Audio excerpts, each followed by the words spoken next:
In 1921, a small shop opened in downtown Boston where local ham radio operators could find parts and supplies for their burgeoning hobby. The Bell system had its grip on America's telephone service, but the airwaves belonged to anyone with the technical know-how and equipment to access them.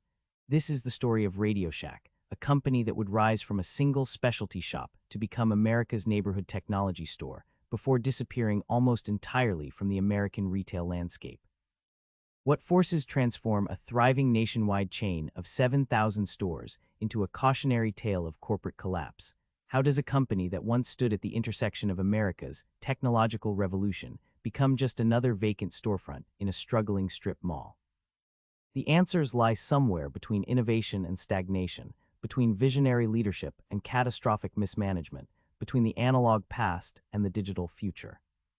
The first RadioShack location wasn't even called RadioShack. It was Radio Supply House, opened by two brothers, Theodore and Milton Deutschman, to serve the growing community of amateur radio enthusiasts. The brothers had noticed something most merchants hadn't, that thousands of Americans were becoming fascinated with wireless technology, building homemade crystal sets and transmitters in garages and attics across the country. These early adopters needed resistors, vacuum tubes, copper wire, and dozens of other components that couldn't be found in department stores. In the cramped shop on Brattle Street, the Deutschman brothers stocked their shelves with the specialized parts these hobbyists required. The narrow aisles filled with technical enthusiasts discussing wavelengths and antennas. The air smelled of soldering flux and electrical components. In 1921, radio was still considered almost magical, invisible voices traveling through the air, and Radio Supply House became a gathering place for those who understood the science behind the magic. The following year, the brothers adopted a new name for their business. RadioShack was inspired by the small wooden structures on ships that housed radio equipment, tiny but crucial spaces that connected vessels at sea to the wider world. It was a fitting name for a business that would connect countless Americans to emerging technologies over the next century. By 1939, RadioShack had established itself as the premier destination for electronic parts in New England. Its first catalog appeared that year, 40 pages of vacuum tubes, capacitors, resistors, and radio equipment. Sales reached $60,000 annually, a substantial sum in the late Depression era. In store aisles, conversations about shortwave radio mingled with discussions of President Roosevelt's latest fireside chat. When World War II broke out, RadioShack's fortunes initially soared as demand for radio equipment skyrocketed. The U.S. military needed communication devices, and the skills of radio technicians became crucial to the war effort. Many RadioShack employees and customers joined the Signal Corps, applying their hobby expertise to battlefield communications. The company expanded to 9 stores across the Northeast, with annual sales exceeding $300,000, but the post-war period brought unexpected challenges. The Deutschman brothers struggled to transition from wartime to peacetime operations. Surplus military radio equipment flooded the market at prices RadioShack couldn't match. By 1954, the once thriving chain was on the brink of bankruptcy, with debts exceeding $300,000. Some former employees speak of this period as the first manifestation of the RadioShack curse, a pattern that would repeat itself throughout the company's history. Just when success seemed assured, unexpected market shifts would undermine its foundations. Like the ghostly transmission of a radio signal bouncing off the ionosphere, RadioShack would repeatedly rise, fade, and return in different form. The company's salvation came from an unlikely source. Charles Tandy, a leather craft businessman from Fort Worth, Texas, was looking to diversify his family's leather business. Tandy had built a successful model selling leather kits to hobbyists, and he recognized a similar opportunity in electronics. When RadioShack filed for bankruptcy in 1962, Tandy Corporation acquired the company for $300,000, barely more than its outstanding debt. "Electronics is the new frontier," Tandy reportedly told his board, "and RadioShack already has the maps." Charles Tandy was no electronics expert. His background was in retail and leather goods.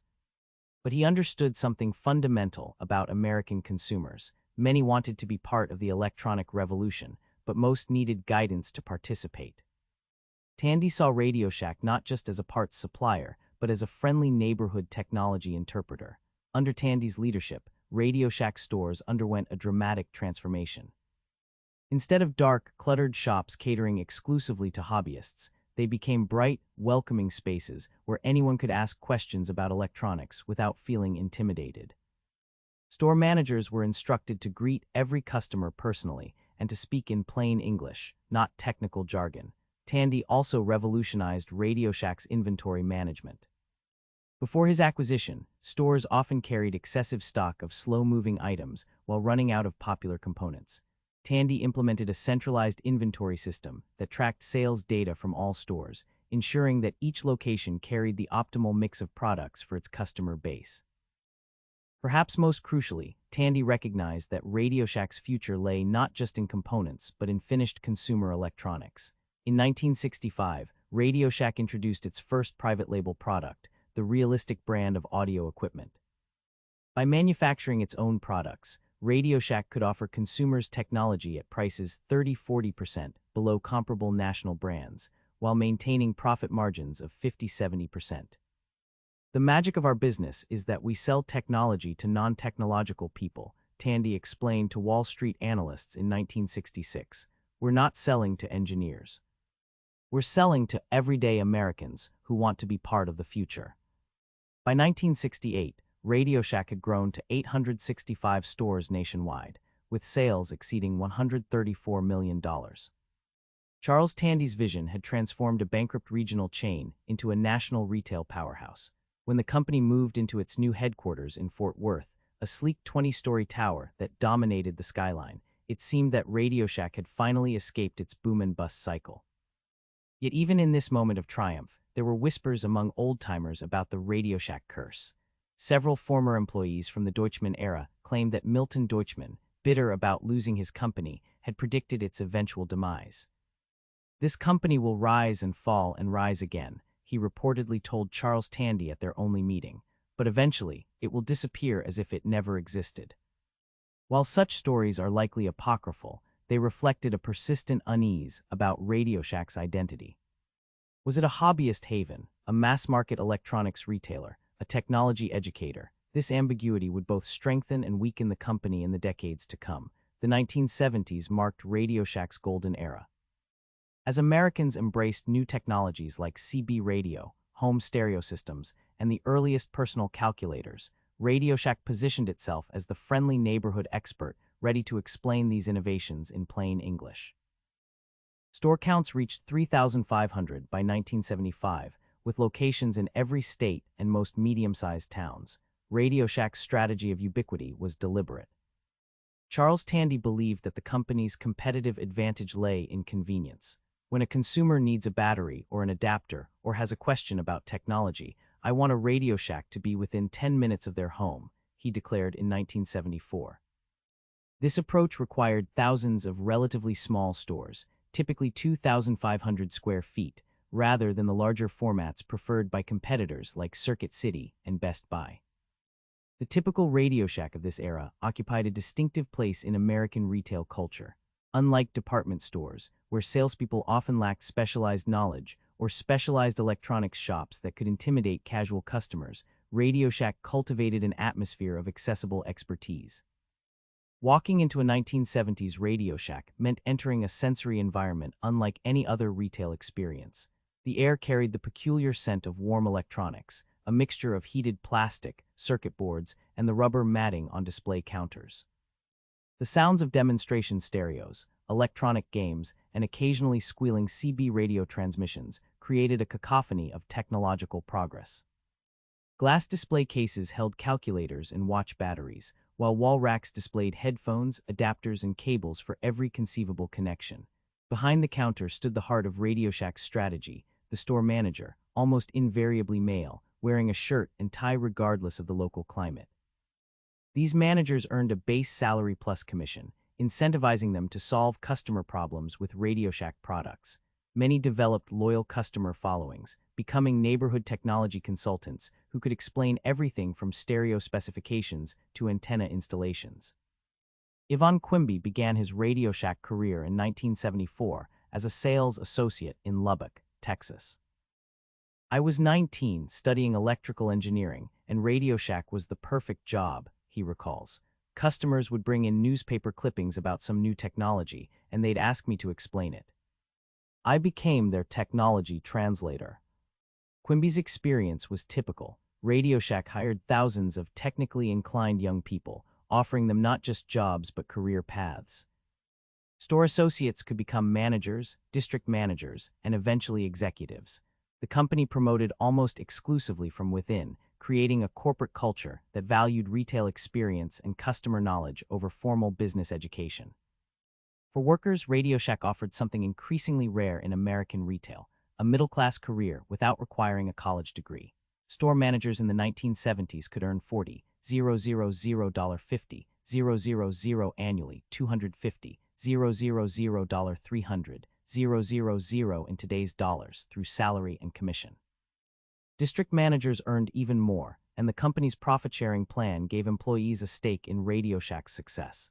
"We thought we'd retire from RadioShack," says Abigail Foreman, who started as a cashier in 1973 and rose to district manager by 1980. "The company took care of us. We had health insurance, retirement plans, Christmas bonuses. My husband worked at the steel mill, and honestly, my RadioShack benefits were better than his union benefits." This stability extended to RadioShack's customer relationships as well. The company pioneered the practice of collecting customer information with each purchase, building what would today be called a customer relationship management database. When a battery needed replacement or a new model of calculator was released, RadioShack could notify previous customers directly. This system, revolutionary for its time, created lasting bonds between the company and millions of Americans. In communities across America, RadioShack became more than a store. It was an institution that facilitated technological adoption. When CB radio exploded in popularity following the 1973 oil crisis and the 55 mph national speed limit, RadioShack became the primary destination for truckers and highway travelers looking to stay connected.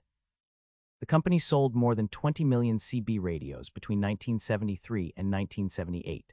The success was staggering. By 1977, RadioShack's annual sales exceeded $1 billion, with profits of $133 million. The chain opened a new store approximately every 36 hours throughout the mid-1970s. Almost 90% of Americans lived within a 5-minute drive of a RadioShack location. The company's catalog, 164 pages thick by 1979, became a technological wishbook for consumers and hobbyists alike. Yet even at its peak, RadioShack harbored vulnerabilities that would later prove fatal. The company's reliance on high-margin accessories, cables, adapters, batteries, created significant profit centers, but also earned it the nickname Radio Ripoff among more sophisticated customers. Its small-format stores couldn't accommodate the increasingly large televisions and appliances that generated profits for competitors. And perhaps most significantly, RadioShack's culture of promoting from within created a leadership team with deep retail experience but limited exposure to broader technological and business trends. When Charles Tandy died unexpectedly in November 1978 at age 60, these latent weaknesses remained hidden beneath the company's remarkable success. More than 4,000 employees attended his funeral. His obituaries hailed him as a retail visionary who had democratized technology for everyday Americans. Few observers questioned whether RadioShack could maintain its momentum in his absence. Some of the old-timers whispered about the curse returning, Quimby recalls. "Tandy had been our protector," they said. Without him, the company would lose its way again. The early 1980s seemed to disprove such superstitious fears. Under new CEO John Roach, RadioShack embraced the personal computer revolution with remarkable foresight. In 1977, the company had introduced the TRS-80, Tandy RadioShack 80, one of the first mass-produced personal computers. By 1981, RadioShack's computer operations generated over $500 million in annual sales. The company opened dedicated computer centers in major markets, established a commercial computer division serving small businesses, and created a network of educational support centers teaching computer literacy. For millions of Americans, their first experience with a computer came at a RadioShack. Schools purchased TRS-80 computers through special educational programs. Community colleges offered programming classes using RadioShack equipment. public libraries installed TRS-80 terminals for patron use. The company's plain-language computer manuals, written for non-technical users, helped demystify computing for an entire generation. During this period, RadioShack's cultural influence reached its zenith. The company's advertising slogan, "You've got questions, we've got answers," entered the national lexicon. Its annual catalogs became collector's items. Celebrity endorsers included actors like Terry Garr and football stars like John Elway. When the 1983 movie, War Games, featured a teenage hacker using RadioShack equipment, it merely confirmed the company's central place in America's technological imagination. Behind this public success, however, troubling signs were emerging. RadioShack's computer manufacturing division struggled to compete with IBM, Apple, and a flood of new competitors. Its proprietary operating system became increasingly isolated as MS-DOS emerged as the industry standard. Most worryingly, the company's traditional business model, based on high-margin accessories and components, faced pressure from discounters and specialty retailers. By the mid-1980s, RadioShack found itself caught between competing retail models. It couldn't match the selection of larger electronics stores like Circuit City. It couldn't match the prices of discounters like Walmart. And increasingly, it couldn't match the expertise of specialty computer retailers focused exclusively on the rapidly evolving PC market. The company responded by doubling down on its traditional strengths, convenience, and service. While other electronics retailers clustered in shopping malls or commercial districts, RadioShack maintained its strategy of neighborhood presence. Its stores might be smaller, its selection more limited, but a RadioShack was always nearby when consumers needed a battery, a cable, or technical advice. This strategy sustained the company through the late 1980s, but at a cost. RadioShack's profit margins gradually declined. Its market share in major product categories eroded. The aging store design, largely unchanged since the early 1970s, began to feel dated compared to sleeker competitors. By 1989, same-store sales growth had flattened, even as the electronics market expanded dramatically. Some former executives point to this period as the moment when RadioShack failed to evolve with changing consumer preferences. "We were still selling technology the way we had in the 1970s, explains Richard Turner, a district manager from 1979 to 1992. But customers were becoming more sophisticated. They didn't need us to explain what a computer was anymore. They needed us to help them compare complex features, and our training hadn't kept up." The 1990s brought a new set of challenges. The cellular phone revolution created both opportunity and threat. RadioShack quickly recognized the potential of wireless communication, becoming one of the first national retailers to sell cellular phones and service plans. By 1995, it was the largest retailer of cellular phones in America, with partnerships with major carriers like Sprint yet these partnerships contained the seeds of long-term problems. Carriers paid RadioShack substantial commissions for signing up new customers, sometimes exceeding $100 per activation. This immediate revenue was intoxicating for a company facing margin pressure in other departments. Increasingly, RadioShack's profitability depended not on selling products, but on acting as a commissioned sales agent for service providers. "We became addicted to activation commissions," admits Gregory Haverson, who worked as a store manager from 1989 to 2001. "Our entire compensation structure shifted. Suddenly, if you weren't selling cell phones, you weren't making money. It distorted everything about how we served customers." This shift accelerated through the late 1990s. RadioShack stores increasingly devoted prime floor space to cellular phones and service plans, reducing the area allocated to components, accessories, and hobby electronics, the very products that had differentiated RadioShack from other retailers. Store associates, compensated largely through commissions, naturally focused their attention on high-commission products rather than helping hobbyists find a specific resistor or capacitor. The company's leadership recognized this tension but struggled to resolve it. Leonard Roberts, who became CEO in 1993, attempted to modernize RadioShack's image and operations. Stores were redesigned with a cleaner, more contemporary look. The product mix shifted toward mainstream consumer electronics. The company experimented with larger store formats and even considered abandoning the RadioShack name, which market research suggested had become associated with an older male customer base. These efforts produced mixed results. The company remained profitable throughout the 1990s, but its growth lagged behind the broader electronics retail sector. Best Buy and Circuit City expanded aggressively with larger stores and wider selections. Online retailers began to emerge as serious competition. And most worryingly, RadioShack's core identity, the neighborhood technology expert, became increasingly difficult to maintain as products grew more complex and margins thinned. Former employees from this era speak of a growing disconnect between RadioShack's public image and its internal reality. In our ads, we were still the friendly experts helping you find exactly what you needed, explains Antonia Farley, a regional training manager from 1996 to 2006. But inside the company, the message was all about selling cell phone contracts, extended warranties, and credit cards. The training focused less on product knowledge and more on closing techniques. This disconnect manifested in the physical stores as well. By the late 1990s, a typical RadioShack presented a curious retail environment. The front of the store featured cellular phones and satellite TV systems, high-commission products prominently displayed. The middle sections offered consumer electronics like stereos, telephones, and remote control toys, and relegated to the back were the components, parts, and technical supplies that had once been RadioShack's core offering. It was like 3 different stores under one roof, Haverson recalls, and they were increasingly at war with each other. As the millennium turned, RadioShack seemed to have weathered the worst of the retail electronics upheaval. The company reported record profits in 1999, driven largely by cellular phone commissions and millennium-related sales of items like weather radios and backup power supplies. Its stock price reached all-time highs, and the company announced ambitious expansion plans. Yet beneath this apparent success, structural problems continued to deepen.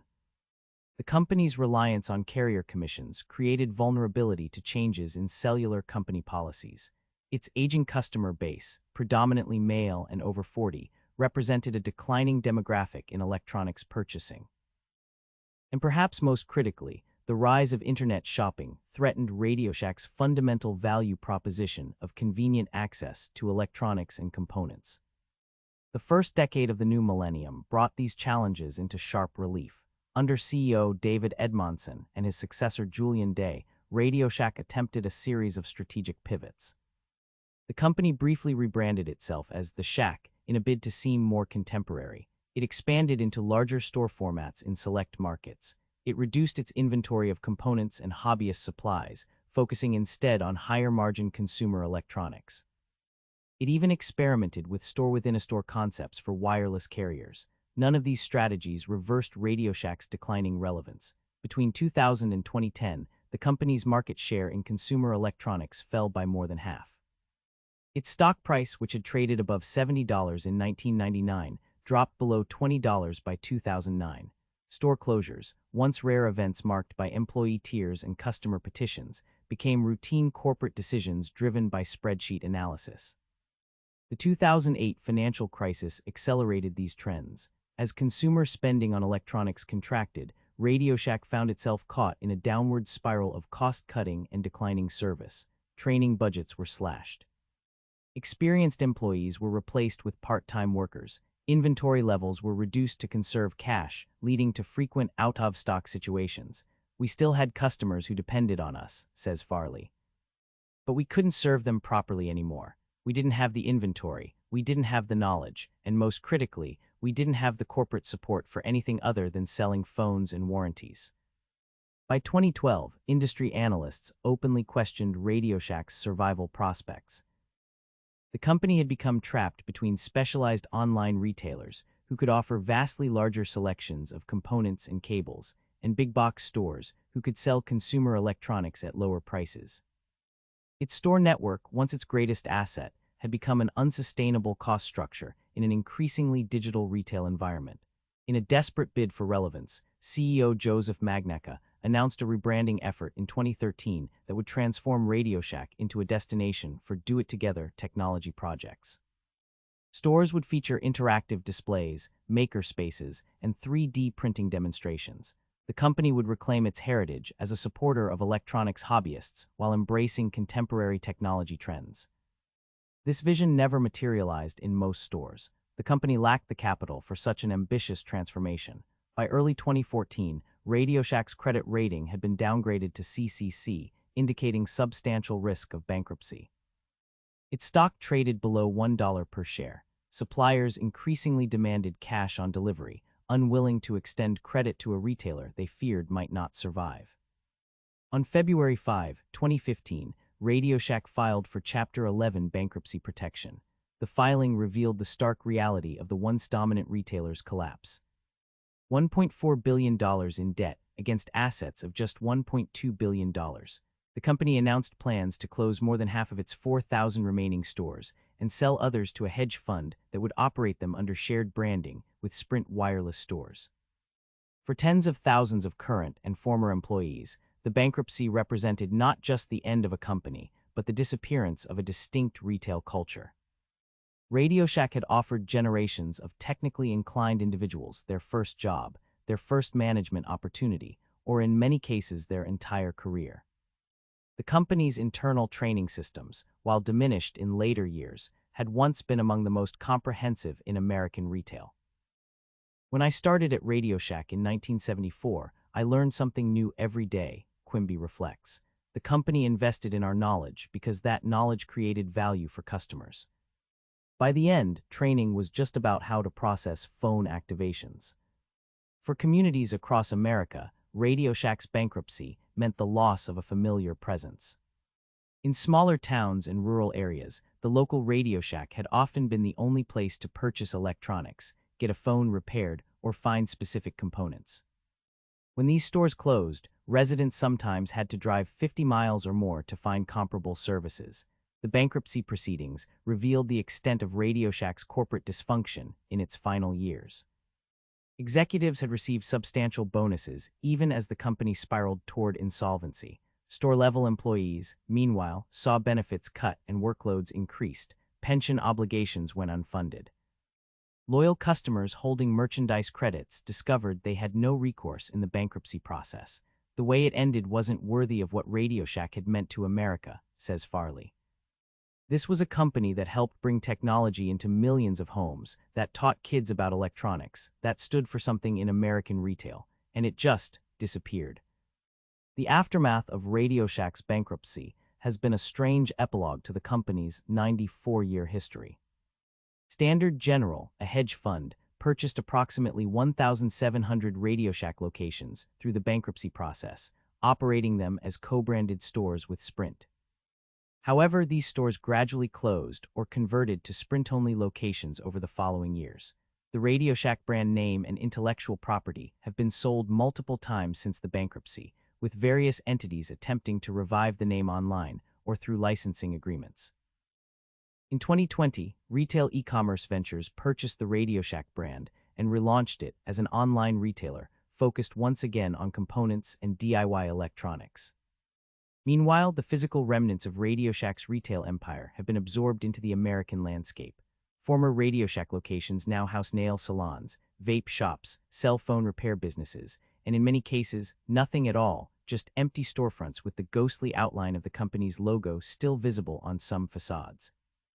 The company's cultural impact persists in unexpected ways. Online forums for electronics hobbyists frequently reference RadioShack with nostalgic reverence. Middle-aged engineers credit the company's 150 in one electronic project kits for sparking their interest in technology. Vintage RadioShack catalogs sell for surprising sums on eBay, purchased by collectors reconstructing a vanished retail experience. Perhaps most poignantly, former RadioShack employees maintain active online communities, sharing memories and maintaining connections formed during their time with the company. Annual reunions occur in cities across America. Former store managers still exchange holiday cards decades after working together. The human network created by RadioShack has outlived the corporate entity itself. What actually happened to RadioShack? The answers depend entirely on whom you ask. Business analysts point to a failure of strategic adaptation, a company that recognized significant market shifts but responded too slowly or inconsistently to changing consumer behavior. RadioShack acknowledged the Internet's importance as early as 1996, but never developed an effective online strategy. It recognized the shift toward mobile technology, but became overdependent on carrier commissions. It understood its strengths in customer service, but steadily reduced training and staffing levels. Retail experts emphasize real estate decisions and store format. RadioShack's small footprint stores, typically 2,500 square feet, couldn't accommodate the increasingly large televisions, appliances, and computer systems that drove profits for competitors like Best Buy. Its preference for strip mall locations, rather than shopping centers, reduced rent costs, but gradually separated the company from changing shopping patterns. Former executives tend to blame financial engineering and short-term thinking. Beginning in the early 2000s, RadioShack's leadership increasingly focused on stock buybacks, cost-cutting, and quarterly earnings, rather than long-term investment in store experience or employee development. Between 2005 and 2014, the company spent over $500 million repurchasing its own shares, money that might have funded a more effective digital transformation. Store-level employees often point to the gradual erosion of RadioShack's unique culture and expertise. As commission structures shifted toward cell phones and service plans, the company's traditional focus on solving customer problems gave way to high-pressure sales tactics. Experienced staff left, taking decades of accumulated knowledge with them. New employees received less training and development. Customers cite a shopping experience that became increasingly disconnected from RadioShack's brand promise. The company's slogan, "You've got questions, we've got answers," rang hollow when store associates lacked product knowledge or when needed items were consistently out of stock. The emphasis on collecting customer information and pushing warranty plans created a transactional atmosphere that contradicted the neighborly expertise RadioShack once embodied. Some observers suggest more supernatural explanations. The RadioShack curse, that pattern of rise and fall that had manifested throughout the company's history, seems to have claimed the enterprise permanently. Former employees occasionally speak of specific stores that seemed unlucky or haunted, where equipment malfunctioned inexplicably, inventory disappeared, or where no manager lasted longer than a few months. There was a store in New Hampshire where the alarm system would go off at exactly 3:17 a.m. every Tuesday, claims Quimby. Tech support replaced every component in that system multiple times, but it never stopped. The building had been a funeral home in the 1940s. Make of that what you will. Such stories are undoubtedly embellished, yet they reflect a persistent sense that RadioShack's demise transcended ordinary business failure. The company had survived the Great Depression, World War II, and numerous technological transitions, only to collapse during a period of unprecedented consumer electronics adoption. Its fall seemed to defy rational explanation. The most compelling interpretation may be cultural rather than financial or supernatural. RadioShack represented a particular relationship between Americans and technology, one based on personal service, local presence, and incremental adoption. The company thrived when technology required explanation and mediation, when consumers needed a knowledgeable neighbor to help them understand new devices and possibilities. As technology became more intuitive and self-explanatory, as online resources replaced human experts, and as digital interfaces eliminated the need for physical adapters and cables, RadioShack's role in American life gradually diminished. The company didn't just lose market share, it lost purpose. Today, the technological landscape that RadioShack once interpreted for everyday Americans has been thoroughly transformed. Consumers research purchases online rather than consulting with store associates. They watch YouTube tutorials rather than reading printed manuals. They order specific components from specialized websites rather than browsing local inventory. The functions RadioShack once served have been disaggregated and digitized, yet something has been lost in this transformation. The democratization of technology that RadioShack championed, the belief that anyone could understand, access, and participate in technological progress, has been replaced by increasingly opaque systems resistant to user modification or repair. The components that RadioShack once sold allowed consumers to build, modify, and fix their own equipment. Today's sealed, integrated devices actively discourage such intervention. The empty RadioShack storefronts scattered across America thus represent not just a business failure, but a shift in our relationship with technology, from active participants to passive consumers, from owners to subscribers, from creators to users. The company's absence marks a cultural transition as much as a retail one. So whatever happened to RadioShack? Ask 10 people, get 10 answers. It was mismanagement. It was the internet. It was changing technology. It was cultural shifts. Perhaps it was all of these things, or perhaps none of them fully explain how a company so deeply woven into American life could so completely unravel. What remains are memories. The distinctive smell of warm electronics that greeted customers entering a RadioShack store. The satisfaction of finding exactly the right adapter for a school project at 8:45 p.m. The patient explanations from a store manager helping an elderly customer understand their first cellular phone. The childhood thrill of paging through the annual catalog, circling desired items for Christmas or birthdays. These sensory and emotional experiences have no digital equivalent. They belong to a retail environment and a technological era that has largely vanished. RadioShack existed at a unique historical intersection, a moment when technology was simultaneously complex enough to require interpretation and simple enough for ordinary people to modify and understand. That moment has passed, and with it, the company that once served as America's technology interpreter. Whether by market forces, management failures, or some more mystical retail curse, RadioShack has largely disappeared from the American landscape. What remains is its imprint on our cultural memory and the technological literacy it fostered across generations. In abandoned strip malls and repurposed retail spaces across America, the ghosts of RadioShack linger in faded signage, in forgotten components in junk drawers, and in the careers of countless technicians, engineers, and entrepreneurs who first encountered electronics on its shelves. The company may be gone, but its influence remains, transmitted like a radio signal long after the broadcaster has gone silent.